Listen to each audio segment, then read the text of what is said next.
ಮಕ್ಕಳೇ ಎಲ್ಲರಿಗೂ ನಮಸ್ಕಾರಗಳನ್ನು ತಿಳಿಸ್ತಾ ನೋಡ್ರಿ, ತಾವೆಲ್ಲರೂ 10ನೇ ಮುಗಿದ ತಕ್ಷಣ ನಾವು ಯಾವ ಕೋರ್ಸ್ ಮಾಡಬೇಕು, ಏನು ಮಾಡಬೇಕು ಅಂತ ಚಿಂತೆಗೊಳಗ ನಾವು ಜೀವನದಲ್ಲಿ ಮೊದಲೇ ಒಂದು ಗುರಿಯನ್ನು ಇಟ್ಕೋಬೇಕು. ಆ ಗುರಿ ಇಟ್ಕೊಂಡ ನಂತರ ನಾವು ಏನು ಮಾಡಬೇಕು ಅಂತ ಯೋಚನೆ ಮಾಡಬೇಕು. ಆ ಗುರಿ ಮುಟ್ಟೋ ತನಕ ನಾವು ಪ್ರಯತ್ನ ಮಾಡಬೇಕು. ಇಲ್ಲಿ ನೋಡಿ, ಮುಖ್ಯವಾಗಿ 10ನೇ ಮುಗಿದ ತಕ್ಷಣ ನಮಗೆ ಸಾಕಷ್ಟು ಕೋರ್ಸ್ಗಳವ, ವೃತ್ತಿಪರ ಕೋರ್ಸ್ಗಳವ. ಆ ಕೋರ್ಸ್ಗಳ ಬಗ್ಗೆ ತಮ್ಮೆಲ್ಲರಿಗೆ ಮಾಹಿತಿ ಆಗಲಿ ಅಂತ ತಿಳ್ಕೊಂಡು ನಾವು ಶಾಲೆಯಲ್ಲಿ ಈ ಚಾರ್ಟನ್ನು ಶಾಲೆಯ ಆವರಣದಲ್ಲೇ ಹಾಕಿಬಿಟ್ಟಿದ್ದೀವಿ. ಯಾಕಂದ್ರೆ ನೀವು ಒಯ್ತಾ ಬರ್ತಾ ಇದನ್ನು ನೋಡ್ತಾ ಇದ್ರೆ ನಿಮಗೂ ಮಾಹಿತಿ ಆಗ್ತದೆ. ಈಗ ಮುಖ್ಯವಾಗಿ 10ನೇ ಮುಗಿದ ತಕ್ಷಣ ಕೆಲವೊಂದು ವಿದ್ಯಾರ್ಥಿಗಳು ನಾನು ಸೈನ್ಸ್ ಮಾಡಬೇಕು ಅಂತ ಕನಸನ್ನು ಇಟ್ಕೊಂಡಿರ್ತಾರೆ. ಸೈನ್ಸ್ ಮಾಡಬೇಕಾದ್ರೆ ಅದು 2 ವರ್ಷದ ಕೋರ್ಸ್ ಆಗಿರ್ತದೆ. ಎಷ್ಟು ವರ್ಷ ಇರ್ತದ? ಇಲ್ಲಿ ಕೊಟ್ಟ ನೋಡಿ, 2 ವರ್ಷದ ಕೋರ್ಸ್ ಆಗಿರ್ತದ. ನಾವು 2 ವರ್ಷ ಮುಗಿದ ತಕ್ಷಣ ನಾವು ಸೈನ್ಸ್ ಮಾಡಿದೆವಂದ್ರೆ PCMBಯಲ್ಲಿ ನಾವು ಯಾವ್ಯಾವ ಕೋರ್ಸ್ಗಳನ್ನು ತಗೊಳ್ಬೋದು ಅಂದ್ರೆ BSc ತಗೊಳ್ಬೋದು. ಇದು 3 ವರ್ಷಗಳ ಕೋರ್ಸ್ ಆಗಿರ್ತದೆ. BSc ಎಷ್ಟು ವರ್ಷದ ಕೋರ್ಸ್ ಇರ್ತದ? 3 ವರ್ಷಗಳು. ಆಮೇಲೆ ನಮ್ಗೆ BCA ಇಷ್ಟ ಇದ್ರೆ BCA ತಗೊಳ್ಬೋದು. ಅದು ಕೂಡ 3 ವರ್ಷದ ಕೋರ್ಸ್ ಆಗಿರ್ತದೆ. ಈ ರೀತಿ ನಾವು BE ಮಾಡ್ಬೋದು. ಅದು 4 ವರ್ಷದ ಕೋರ್ಸ್ ಆಗಿರ್ತದೆ. ಡಿಫಾರ್ಮಾ ಮಾಡ್ಬೋದು. ಈ ರೀತಿ ನಾವು ಒಂದು ವೇಳೆ PUC ಮುಗಿದ ನಂತರ ಸೈನ್ಸ್ ಮಾಡಿದೆವು ಅಂದ್ರೆ ನಮಗೆ 10 ಕೋರ್ಸ್ಗಳು ಮಾಡಲಿಕ್ಕೆ ಅನುಕೂಲ. ಅದೇ ರೀತಿ ಒಂದು ವೇಳೆ ನಾವು PUC ಮುಗಿದ ನಂತರ ಕಾಮರ್ಸ್ ಮಾಡ್ಲಿಕ್ಕೆ ಇಚ್ಛೆ ಪಟ್ಟಿವಿ ಅಂತ ತಿಳ್ಕೊಂಡು ಕಾಮರ್ಸ್ ಮಾಡ್ಲಿಕ್ಕೆ ಇಚ್ಛೆ ಪಟ್ಟಿವಿ ಅಂದ್ರೆ ಅಲ್ಲಿಯೂ ಕೂಡ ಸಾಕಷ್ಟು ಕೋರ್ಸ್ಗಳಿರೋದನ್ನ ನಾವು ನೋಡ್ತೀವಿ. ನೋಡಿ ಮತ್ತೆ ಈ BCom ಅದ, ಇದು ಎಷ್ಟು ವರ್ಷದ ಕೋರ್ಸ್ ಅದ? BCom 3 ವರ್ಷದ ಕೋರ್ಸ್. ಅದೇ ರೀತಿ BBM ಇದು ಕೂಡ 3 ವರ್ಷದ ಕೋರ್ಸ್ ಅದ. BCA ಇದು ಕೂಡ 3 ವರ್ಷದ ಕೋರ್ಸ್ ಅದ. ಈ ರೀತಿ LLB ಅದು ಕೂಡ 3 ವರ್ಷದ ಕೋರ್ಸ್ ಅದ. ಈ ರೀತಿ ನಾವು ಒಂದು ವೇಳೆ ಕಾಮರ್ಸ್ ತೆಗೆದುಕೊಂಡಾಗ ನಮಗೆ ಇಷ್ಟು ಕೋರ್ಸ್ಗಳು ಇರುವಂಥ ಮಾಹಿತಿ ತಮ್ಮೆಲ್ಲರಿಗೆ ಇರಬೇಕು. ಒಂದು ವೇಳೆ ಕೆಲವೊಂದು ವಿದ್ಯಾರ್ಥಿಗಳು ಆರ್ಟ್ಸ್ ತಗೊಳ್ಳಿಕ್ಕೆ ಇಚ್ಛೆ ಪಡ್ತಾರೆ. ಯಾಕಂದ್ರೆ ನಾನು ಇಂಗ್ಲೀಷ್ ಚೆನ್ನಾಗಿಲ್ರಿ ಮೇಡಮ್, ನಾ ಆರ್ಟ್ಸೇ ಮಾಡ್ತೀನಿ ಅಂತ ಕೆಲವೊಬ್ರು ಇಚ್ಛೆ ಪಡ್ತಾರೆ. ಇನ್ನು ಕೆಲವೊಬ್ರು ಮನಸ್ಸಿನಿಂದ ಆರ್ಟ್ಸ್ ಮಾಡಲಿಕ್ಕೆ ಇಚ್ಛೆ ಪಡ್ತಾರೆ. ನಾವು ಒಂದು ವೇಳೆ ಆರ್ಟ್ಸ್ ಮಾಡ್ತೀವಿ ಅಂದ್ರೆ ಅಲ್ಲಿ ನಾವು BA 3 ವರ್ಷದ ಕೋರ್ಸ್ ಆಗಿರ್ತದೆ. BA 3 ವರ್ಷ ಮುಗಿದೇವು ಅಂದ್ರೆ ಅಲ್ಲಿ MA 2 ವರ್ಷದ ಕೋರ್ಸ್ ಇರ್ತದೆ. MA 2 ವರ್ಷ ಮಾಡಿದ ನಂತರ ಅಥವಾ ಅದಕ್ಕಿಂತ ಮುಂಚಿತವಾಗಿ BEd ಕೂಡ 2 ವರ್ಷದ ಕೋರ್ಸ್ ಆಗಿರ್ತದೆ. ಅದರ ಜೊತೆಗೆ LLB 3 ವರ್ಷದ ಕೋರ್ಸ್ ಅದ ಮತ್ತು MBA 2 ವರ್ಷದ ಕೋರ್ಸ್ ಅದ. ಈ ರೀತಿ ನಾವು ಯಾವ್ದು ಕೋರ್ಸ್ ಬೇಕೋ ಅದನ್ನು ಆಯ್ಕೆ ಮಾಡ್ಕೊಳ್ಳಿಕ್ಕೆ ಅನುಕೂಲ ಆಗ್ತದೆ. ಮುಂದೆ ಹೋಗಿ ಒಂದು ವೇಳೆ ನಾವು PUC ಮುಗಿದ ನಂತರ DEd ಮಾಡಿದೆವು ಅಂತ ತಿಳ್ಕೊಳ್ಳಿ. DEd ಮಾಡಿದೆವು ಅಂದ್ರೆ ಅದು ಕೂಡ ನಮಗೆ 2 ವರ್ಷದ ಕೋರ್ಸ್ ಅದ. ಇಂಥ ಸಣ್ಣ ಕೋರ್ಸ್ಗಳು 2 ವರ್ಷದ ಕೋರ್ಸ್ ಮುಗಿಸ್ದೇವು ಅಂದ್ರೆ ನಾವು ಆದಷ್ಟು ಬೇಗ ಸೇವೆಗೆ ಸೇರ್ಕೊಳ್ಬೋದು. ಇಲ್ಲ ನನಗೆ ಹೆಚ್ಚೆಚ್ಚು ಕಲಿಯುವ ಆಸಕ್ತಿ ಅದ ಅಂದ್ರೆ ನಾವು ಹೆಚ್ಚೆಚ್ಚು ಓದ್ತಾ ಹೋಗ್ಬೋದು. ಈ ಮಾಹಿತಿ ತಮ್ಮೆಲ್ಲರಿಗೆ ಇರಲಿ ಅನ್ನುವಂಥ ಉದ್ದೇಶದಿಂದ ನಮ್ಮ ಶಾಲೆಯಲ್ಲಿ ಈ ಒಂದು ಚಾರ್ಟನ್ನು ನಾವು ಆವರಣದಲ್ಲಿ ಹಾಕಿದ್ದೆವು. ತಾವು ಹೋಗ್ತಾ ಬರ್ತಾ ಈ ಚಾರ್ಟನ್ನು ನೋಡಬೇಕು, ಯಾವ್ಯಾವ ಕೋರ್ಸ್ಗಳವ ಅನ್ನುವಂಥ ಮಾಹಿತಿಯನ್ನು ಪಡೆದುಕೊಳ್ಬೇಕು ಅಂತ ಈ ಮೂಲಕ ನಾನು ನಿಮ್ಗೆ ತಿಳಿಸ್ಕೊಡ್ತಾ ಇದ್ದೇನೆ. ಇವತ್ತು ನಾವು ವೃತ್ತಿ ಮಾರ್ಗದರ್ಶನ ಅನ್ನುವಂಥ ವಿಷಯದ ಬಗ್ಗೆ ತಿಳ್ಕೊಳ್ಳೋಣ. ಎಷ್ಟೋ ಜನ ವಿದ್ಯಾರ್ಥಿಗಳು 10ನೇ ಮುಗಿದ ತಕ್ಷಣ ಬಹಳಷ್ಟು ಗೊಂದಲದಲ್ಲಿ ಬೀಳ್ತಾರೆ. ಏನು ಮಾಡಬೇಕು ನಾ 10ನೇ ಮುಗಿದ ತಕ್ಷಣ? ಕೆಲವೊಂದು ವಿದ್ಯಾರ್ಥಿಗಳು ಹಿಂಗೆ ಯೋಚನೆ ಮಾಡ್ತಾರ, ನನ್ನ ರಿಸಲ್ಟ್ ಭಾಳ ಹೈಯೆಸ್ಟ್ ಬಂದದ, ಅದಕ್ಕೆ ನಾನು ಸೈನ್ಸ್ ಮಾಡಬೇಕು ಅಂತ ಯೋಚನೆ ಮಾಡ್ತಾರೆ. ಕೆಲವೊಂದು ವಿದ್ಯಾರ್ಥಿಗಳು ಹಿಂಗೆ ಯೋಚನೆ ಮಾಡ್ತಾರ, ನನ್ನ ರಿಸಲ್ಟ್ ಭಾಳ ಕಡಿಮೆ ಬಂದದ, ನಾ ಆರ್ಟ್ಸ್ ಮಾಡಬೇಕು ಅಂತ ಯೋಚನೆ ಮಾಡ್ತಾರೆ. ಈ ಯೋಚನೆ ರಿಸಲ್ಟ್ ಮೇಲೆ ಸೀಮಿತ ಆಗಿರ್ಬಾರ್ದು. ನೀವು ಅರ್ಥ ಮಾಡ್ಕೊಳ್ಳಿ, ಯಾವಾಗಲೂ ನಾವು ಮೊದಲು ಒಂದು ಗುರಿಯನ್ನು ಹೊಂದಿರ್ಬೇಕು. ಈಗ ನಾವು ಶಾಲೆಗೆ ನೀವೆಲ್ಲ ಬಂದಿರಿ, ಯಾಕೆ ಬಂದಿರಿ? ಶಿಕ್ಷಣವನ್ನ ಕಲೀಲಿಕ್ಕೆ ಬಂದಿರಿ. ಶಿಕ್ಷಣ ಅನ್ನುವಂಥ ಪದ ಬಹಳಷ್ಟು ವಿಶಾಲವಾದ ಅರ್ಥವನ್ನು ಹೊಂದಿದೆ. ಒಂದ್ ಕಡೆ ಸ್ವಾಮಿ ವಿವೇಕಾನಂದರು ಹೇಳ್ತಾರೆ ಏನಂದ್ರ, ವಿದ್ಯಾರ್ಥಿಯಲ್ಲಿರುವ ಸೂಕ್ತ ಶಕ್ತಿಯನ್ನು ಹೊರಗೆಳೆಯುವುದೇ ಶಿಕ್ಷಣ. ಅಂದ್ರ ಶಿಕ್ಷಣದ ಕೆಲಸ ಏನಂದ್ರ ಎಲ್ಲಾ ವಿದ್ಯಾರ್ಥಿಗಳಲ್ಲಿ ಅದ್ಭುತವಾದ ಶಕ್ತಿಯನ್ನ ಅಡಗ್ಯಾರ. ನಿನ್ನಲ್ಲಿ ಇಂಥ ಶಕ್ತಿ ಅದ ಅಂತ ನಾವು ತೋರಿಸ್ಕೊಡೋಂಥ ಕೆಲಸ ಮಾಡೋದೇ ಶಿಕ್ಷಣದ. ಅದು ನಮಗೆ ಗೊತ್ತಿಲ್ಲ, ನಮ್ಮಲ್ಲಿ ಎಂಥ ಶಕ್ತಿ ಅದ ಅನ್ನೋದು ನಮಗೆ ಗೊತ್ತಿಲ್ಲ. ಅಂತ ಒಂದು ವಿದ್ಯಾರ್ಥಿಗಳಲ್ಲಿ ಅಡಗಿರುವಂತ ಒಂದು ಶಕ್ತಿಯನ್ನ ಹೊರಗಿಡುವಂತ ಕೆಲಸ ಮಾಡೋದೇ ಶಿಕ್ಷಣ ಅಂತೇಳಿ ಯಾರು ಹೇಳ್ತಾರಂದ್ರ ಸ್ವಾಮಿ ವಿವೇಕಾನಂದರು ಹೇಳ್ತಾರೆ. ನೋಡಿ, ಶಿಕ್ಷಣ ನಮಗೆ ಎದಕ್ಕೆ ಬೇಕು? ನಮ್ಮಲ್ಲಿ ಜ್ಞಾನಾಭಿವೃದ್ಧಿಗಾಗಿ ಶಿಕ್ಷಣ ಅಂತ ಹೇಳ್ತಾರೆ. ನಮ್ಮಲ್ಲಿ ಹೆಚ್ಚು ಹೆಚ್ಚು ಜ್ಞಾನವನ್ನ ಹೆಚ್ಚಿಸ್ಕೊಳ್ಳಿಕ್ಕೆ ನಾವು ಶಿಕ್ಷಣವನ್ನ ಕಲಿಬೇಕು. ಇನ್ನ ಎದಕ್ಕೆ ಬೇಕು ಶಿಕ್ಷಣ? ಉದ್ಯೋಗಕ್ಕಾಗಿ ಶಿಕ್ಷಣ ಅಂತ ಹೇಳ್ತಾರೆ. ನೋಡ್ರಿ, ನಾವು ಶಿಕ್ಷಣ ಕಲ್ತ್ಮೇಲೆ ನೀವೆಲ್ಲ ದೊಡ್ಡವರಾದ್ಮೇಲೆ ಒಂದಿಲ್ಲ ಒಂದು ಉದ್ಯೋಗವನ್ನ ಕೈಗೊಳ್ಳಲೇಬೇಕು. ಅದಕ್ಕೆ ಈ ಭೂಮಿ ಮೇಲೆ ಹುಟ್ಟಿದಂತ ಪ್ರತಿಯೊಬ್ಬ ಮಾನವ ಒಂದಿಲ್ಲ ಒಂದು ಕೆಲಸವನ್ನ ಮಾಡಲೇಬೇಕು, ಕೆಲಸವನ್ನ ಕೈಗೊಳ್ಳಲೇಬೇಕು. ಹಕ್ಕಿಗಳು ಹಾರ್ಲಿಕ್ಕೆ ರೆಕ್ಕೆ ಎಷ್ಟು ಮುಖ್ಯನೋ ಮನುಷ್ಯನ ಜೀವನಕ್ಕೆ ಉದ್ಯೋಗ ಕೂಡ ಅಷ್ಟೇ ಮುಖ್ಯ. ಇದು ಅರ್ಥ ಮಾಡ್ತೀವಿ. ಯಾಕಂದ್ರೆ ನೋಡ್ರಿ, ಉದ್ಯೋಗ ಪುರುಷ ಲಕ್ಷಣ ಅಂತ ಒಂದು ಕಾಲದಲ್ಲಿ ಹೇಳ್ತೀವಿ.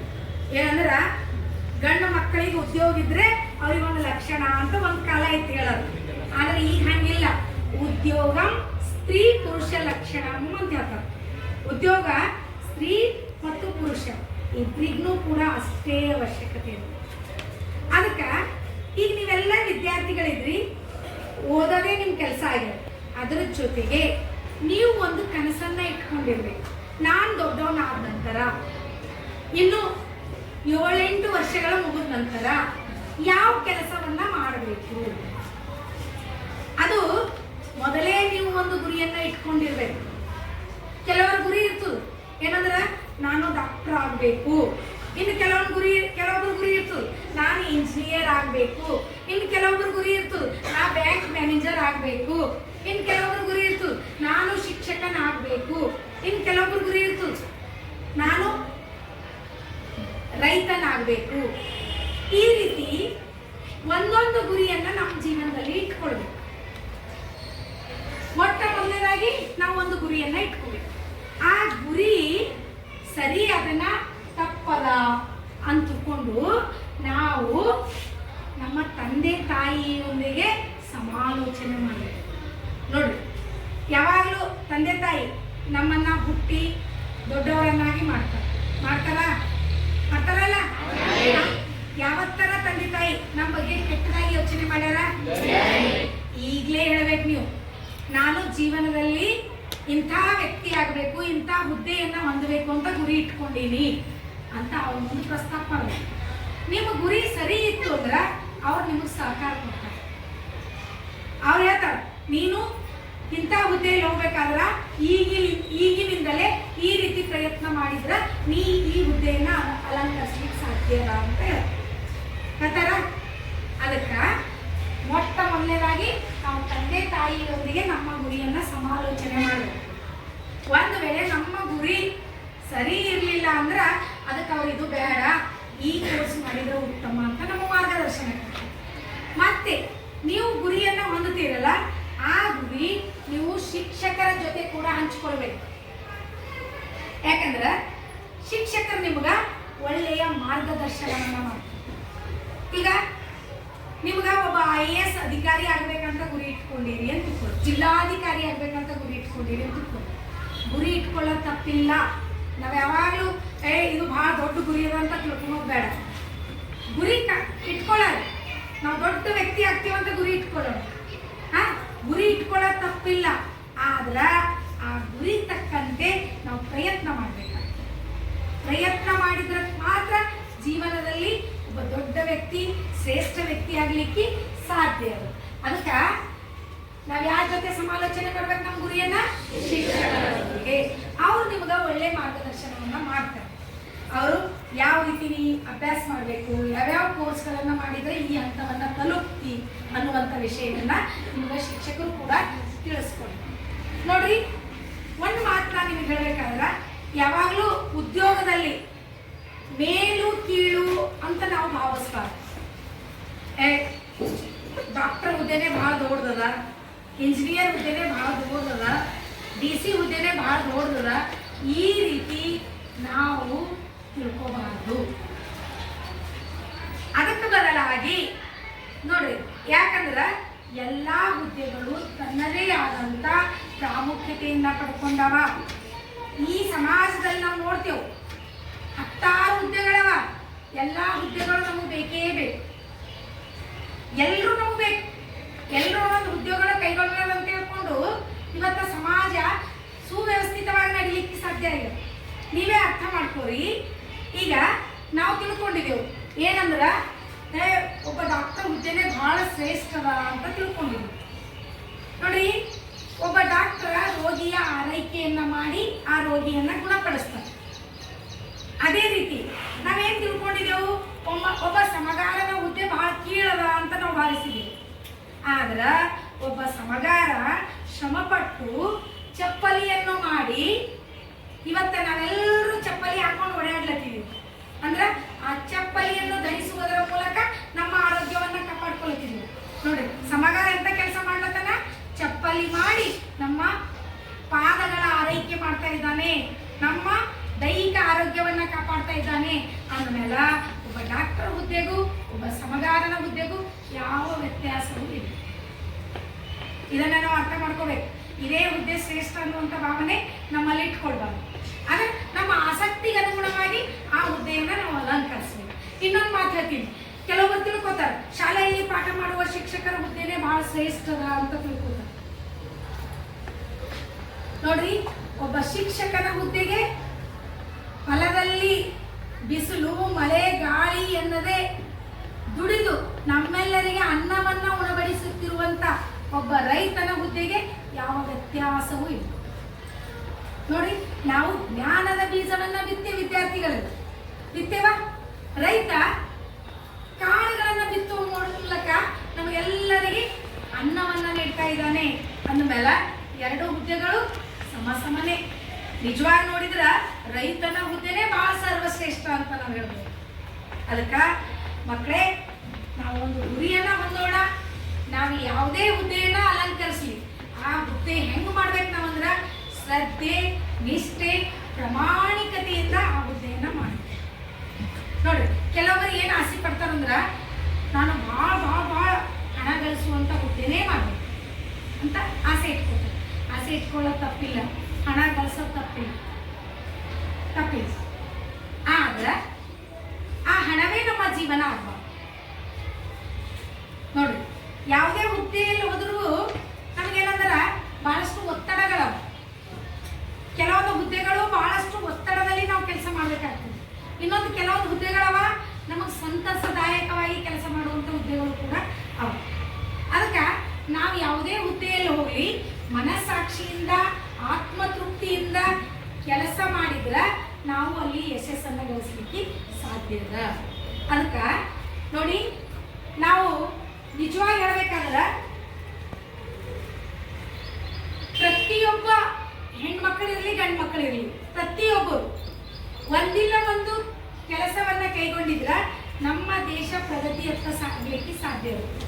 ನಮ್ಮ ಭಾರತ ದೇಶಕ್ಕೆ ಏನಂತ ಕರೀತಾರಂದ್ರ ಮುಂದುವರಿಯುತ್ತಿರುವ ದೇಶ ಅಂತ ಕರೀತಾರೆ. ಗೊತ್ತಾ ನಿಮ್ಗೆಲ್ಲ? ಮುಂದುವರಿಯುತ್ತಿರುವ ದೇಶ ಅಂತ ಕರೀತಾರೆ. ಆದ್ರ ಅಮೇರಿಕಾ, ಜಪಾನ್ ಈ ದೇಶಗಳಿಗೆಲ್ಲ ಏನಂತ ಕರೀತಾರ? ಮುಂದುವರೆದ ದೇಶಗಳು ಅಂತ ಕರೀತಾರೆ. ಆ ದೇಶಕ್ಕೆ ನಮ್ಮ ದೇಶಕ್ಕೆ ಏನು ವ್ಯತ್ಯಾಸ ಅಂದ್ರ, ನೋಡಿ, ನಮ್ಮ ದೇಶದಲ್ಲಿ ಸಾಯಂಕಾಲ ಆದ್ರೆ ಸಾಕು 4-5 ಹೆಣ್ಮಕ್ಳು ಒಟ್ಟಿಗೆ ಸೇರಿದ್ರ ಯಾರ್ದೋ ಒಂದು ಮನೆ ವಿಚಾರವನ್ನ ಮಾತಾಡ್ತಾ ಕುಳಿತಿದ್ರು. ನಿಮ್ಗೆಲ್ಲ ಗೊತ್ತೇ. ಆದ್ರ ಜಪಾನ್ ಮತ್ತು ಅಮೆರಿಕಾ ದೇಶದಲ್ಲಿ 3-4 ಹೆಣ್ಮಕ್ಳು ಒಂದ್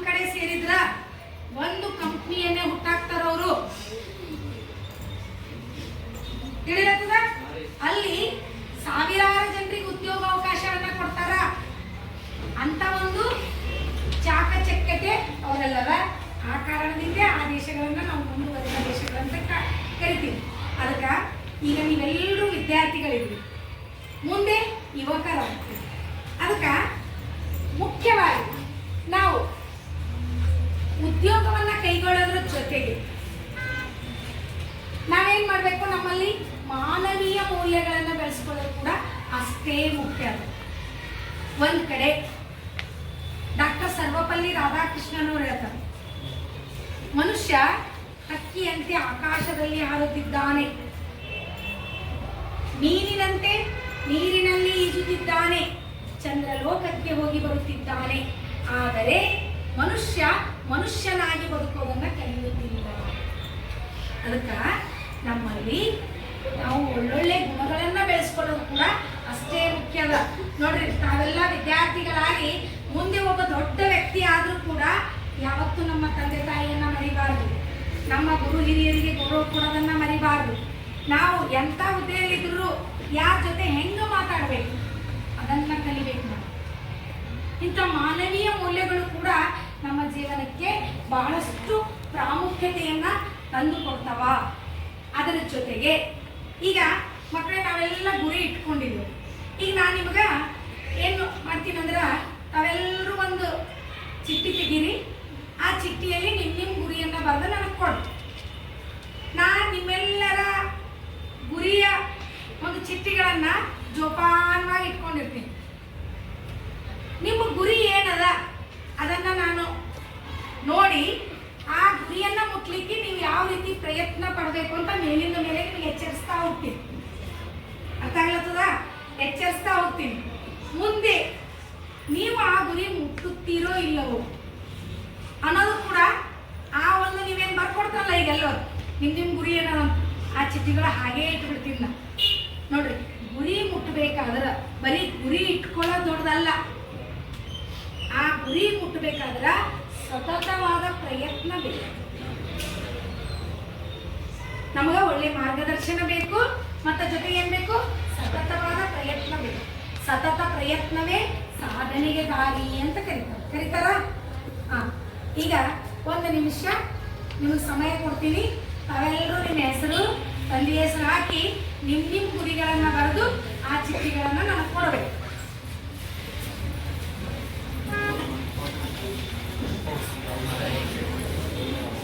ನಿಮ್ಮ ಗುರಿಗಳನ್ನ ನೀವು ಮುಂದಿನ ಜೀವನದಲ್ಲಿ ಏನಾಗ ಬಯಸುತ್ತೀರಿ ಅನ್ನುವಂಥ ವಿಷಯವನ್ನ ಒಂದು ಚಿಟ್ಟಿಯಲ್ಲಿ ಬರೀಲಿಕ್ಕೆ ಹೇಳಿಲ್ಲ. ನಾವೆಲ್ಲ ಬರ್ತೀರಿ? ಪ್ರಜ್ವಲ್, ಬಾ. ನಿನ್ನ ಗುರಿ ಏನದ ಅನ್ನೋದು ಈ ಚಿಟ್ಟೆ ಈ ಡಬ್ಬಿದಾಗ ಪ್ರಜ್ವಲ್. ಗುಡ್. ಇದೇ ಡಬ್ಬಿದಾಗ ಎಲ್ಲರ ಚಿಟ್ಟಿಗಳನ್ನ ಹಾಕಿ ಹಾಕಿ ಎಲ್ಲರೂ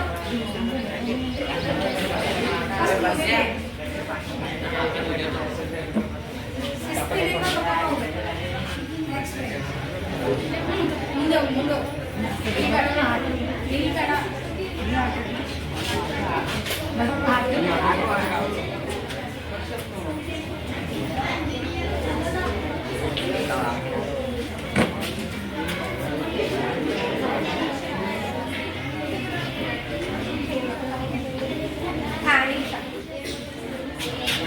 ಹುಡುಗಿಯರು ಯಾರ್ಯಾರು ನಿಮ್ಮ ಗುರಿಗಳನ್ನು ಬರ್ತೀವಿ?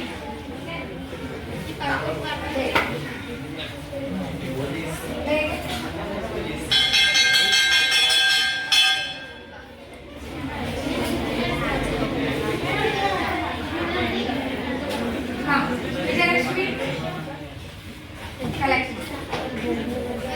ನೋಡಿ ಮಕ್ಕಳೇ,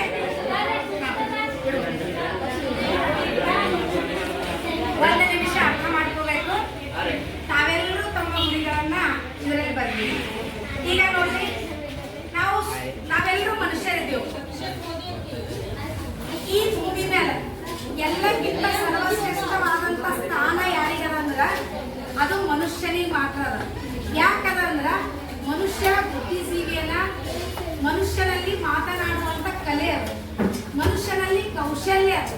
ಅದರ ಸಲುವಾಗಿ ಮನುಷ್ಯನಿಗೆ ಶ್ರೇಷ್ಠವಾದ ಸ್ಥಾನವನ್ನು ಕೊಟ್ಟ.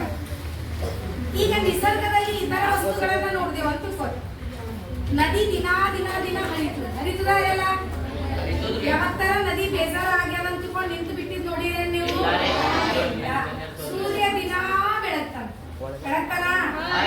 ಯಾವತ್ತರ ರಜೆ ತಗೊಂಡಾನ ಸೂರ್ಯ ನಮಗೆಲ್ಲ ದಿನ ಶಾಲೆ ಬಂದು ಬೇಜಾರ ಆಗಿರ್ತದೆ ಅಂದುಕೊಂಡು ರವಿವಾರ ದಿವಸ ರಜೆ ತಗೊಂತೀವಿ ನಾವು. ಆದ್ರೆ ಸೂರ್ಯ ರಜೆ ತಗೊಂಡಾನ ಇಲ್ಲ, ಹೂ ದಿನ ಅರಳುತ್ತದೆ. ಅದೇ ರೀತಿ ನಾವು ಕೂಡ ದಿನ ದಿನ ದಿನ ತಪ್ಪದೆ ನಮ್ಮೆಲ್ಲರ ಗುರಿಯತ್ತ ಮುಟ್ಟಬೇಕಾದ್ರ ಸತತವಾದ ಪ್ರಯತ್ನವನ್ನ ಮಾಡೋಣ ಅಂತ ಈ ಸಂದರ್ಭದಲ್ಲಿ ಹೇಳ್ತಾ ಇವತ್ತಿನ ಈ ವೃತ್ತಿ ಮಾರ್ಗದರ್ಶನ ಒಂದು ಅವಧಿಯನ್ನ ಇಲ್ಲಿಗೆ ಮುಗಿಸ್ತಾ ಇದ್ದೀನಿ.